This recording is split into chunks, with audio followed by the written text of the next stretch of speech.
నమస్తే, నేను ముఖేష్.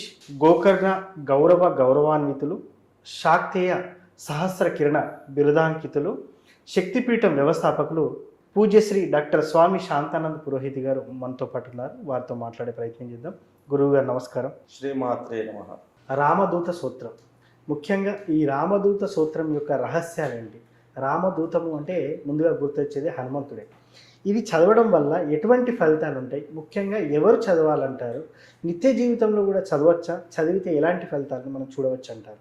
చరాచర సృష్టిలో ఇంతటి గొప్ప భక్తుణ్ణి కానీ గొప్ప దూతను కానీ మనం ఎక్కడ కూడా చూసి ఉన్నాం.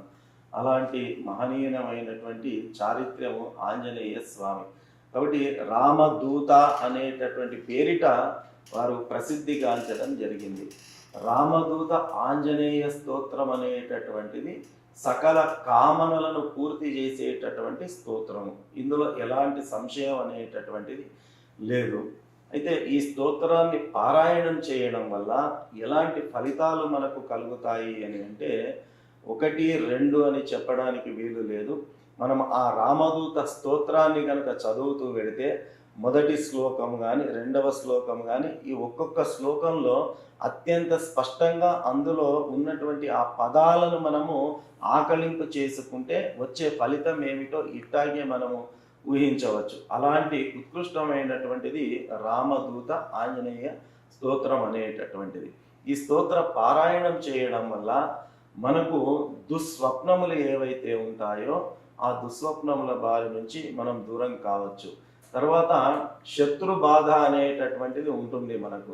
ఈరోజు రేపు ఉన్నటువంటి సమాజంలో మన పాలిట మనం ఏదో కార్యక్రమాలు మన పనులు మనం చేస్తూ ఉంటే కూడా మనల్ని అడ్డగించేటటువంటి వాడు ఆర్థికంగా కానీ మానసికంగా కానీ శారీరకంగా కానీ దెబ్బగొట్టి ఇబ్బంది పెట్టి ప్రయత్నం చేసే మార్గంలో ఉన్నటువంటి వాడు కోకొల్లలు ఉన్నారు ఈరోజు సమాజంలో. దానిని మనం శత్రు బాధ అని చెప్పడం జరుగుతుంది. అలాంటి శత్రు బాధ కూడా ఈ స్తోత్ర పారాయణం వల్ల మనకు నిర్మూలన అవుతుంది. అట్లాగే మనిషికి బుద్ధి కుశలత అనేటటువంటిది పెరుగుతుంది. మనం ఏం చేసినా కూడా బుద్ధి కర్మానుసారిణి అని మనకు శాస్త్రోక్తి. కాబట్టి మనం చేసేటటువంటి పనులన్నీ కూడా ఆ బుద్ధి ఆధారంగానే జరుగుతుంటాయి. కాబట్టి ఆ సన్మతి, ఆ సద్బుద్ధి లేకపోతే ఏ సమయానికి ఏం చేయాలనేటటువంటిది అప్పటికప్పుడు స్ఫురణకు రావడం అనేటటువంటిది కూడా అతి ముఖ్యమైనటువంటి విషయము. అలాంటి మంచి స్ఫురణ మనకు కలగాలన్నా కూడా ఆ సద్బుద్ధి మన లోపల పెంపొందింపాలంటే కూడా ఈ స్తోత్ర పారాయణం వల్ల అది మనకు కలిగేటటువంటి అవకాశం ఉన్నది. అంతేకాకుండా ఆర్థికంగా ఏవైనా హెచ్చు తగ్గులు జీవితంలో అనుభవిస్తూ ఉంటే కూడా ఈ రకమైనటువంటి స్తోత్ర పారాయణం వల్ల మనం ఆ సమస్యలను కూడా అధిగమించేటటువంటి అవకాశం అనేటటువంటిది ఉంటుంది. తర్వాత నరదృష్టి, నరదోష అని చెప్పడం జరుగుతుంది. ఇలాంటివి కూడా, ఎందుకంటే మనిషి యొక్క చూపు చాలా చెడ్డది అని చెబుతూ ఉంటారు. ఆ రకంగా కొందరి చెడు దృష్టి వల్ల సవ్యంగా సాగుతున్నటువంటి మార్గంలో కూడా ఇబ్బందులు కలిగేటటువంటి అవకాశం ఉంటుంది. కాబట్టి అలాంటి నర దృష్టిని కూడా దూరం చేసేటటువంటి దివ్యమైన మహిమాన్వితమైనటువంటి స్తోత్రము శ్రీ రామదూత ఆంజనేయ స్వామి స్తోత్రం. ఇలా చెబుతూ పోతే కొల్లలైనటువంటి లాభాలు, ఫలితాలు ఈ స్తోత్ర పారాయణం వల్ల మనకు ఉన్నాయి. ఈ స్తోత్రాన్ని మనము శుచిగా, శుభ్రతగా స్నానం చేసుకొని ఆంజనేయ స్వామి వారి యొక్క చిత్రపటం కావచ్చు, లేదా రామ పరివారం యొక్క చిత్రపటం కావచ్చు పెట్టుకొని ఆ స్వామివారి యొక్క చిత్రపటం ముందు ఆవు నెయ్యి కానీ నువ్వుల నూనెతో కానీ దీపారాధన చేసుకొని మనము త్రికరణ శుద్ధితో ఈ స్తోత్రాన్ని గనక ప్రతిరోజు 41 సార్లు మండలం అని చెబుతారు. అలా మండల సంఖ్య పూర్తి చేసే అవకాశం లేకున్నప్పటికీ కూడా 3 పూటల్లో 3 సార్లు అయినా పారాయణం చేసుకోవచ్చు. ఇప్పుడున్నటువంటి కాలమాన పరిస్థితుల్లో ఉద్యోగ ధర్మ నిర్వహణలో ఇతరత్ర పనుల్లో మనకు ఆ 3 పూటలు కూడా చేసుకునే అవకాశం లేని సందర్భంలో ఉదయం స్నానం చేసిన వెంబడే కానీ లేకపోతే మన పనులన్నీ పూర్తి చేసుకున్న తర్వాత సంధ్యా సమయంలో కానీ అలా రోజులో ఏ ఒక్క పూట అయినా కూడా మనము త్రికరణ శుద్ధితో ఈ స్తోత్ర పారాయణం కనుక చేసుకున్నట్టయితే ఇది వరకు మనం చెప్పుకున్నటువంటి ఫలితాలన్నీ కూడా ఆ సద్భక్తులు పొందేటటువంటి అవకాశం ఉంటుంది. సో ముఖ్యంగా సార్ చాలామంది చదవడానికి ఉంటారు, కొంతమంది వినడానికి ఉంటారు. మరి చదివిన ఒకే ఫలితాన్ని మనం చూడవచ్చు అంటారా ఇలాంటి క్రమంలో? అంటే ఇక్కడ చదవడము అనేటటువంటిది అత్యంత ముఖ్యమైనటువంటి విషయం. ఇప్పుడు ఏదైనా ఒక పదార్థం ఉంది అనుకోండి, ఆ పదార్థాన్ని మనం తింటేనే మన కడుపు నిండుతుంది. వాళ్ళు తింటుండగా మనం చూస్తూ ఉన్నాం అనుకోండి, తినేవాడి కడుపు నిండుతుంది కానీ మనకు ఎలాంటి ప్రయోజనము ఉండదు. అలాగే వింటే కూడా ఫలితం అనేటటువంటిది ఉంటుంది, లేదు అని చెప్పడానికి వీలు లేదు.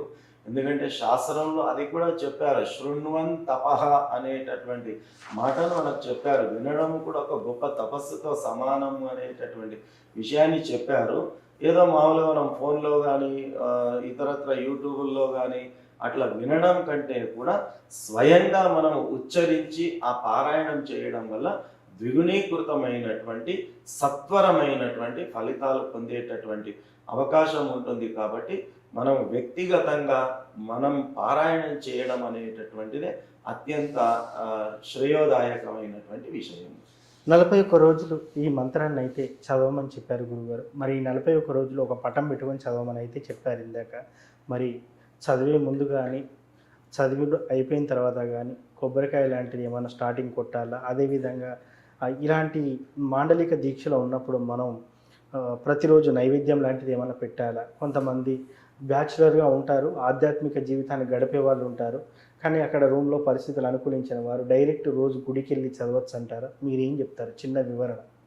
మన ధర్మంలో భక్తి అనేటటువంటిది అత్యంత సరళీకృతమైనటువంటిది. ఇది మనస్సుకు సంబంధించినటువంటి విషయం, చిత్తశుద్ధికి సంబంధించినటువంటి విషయం.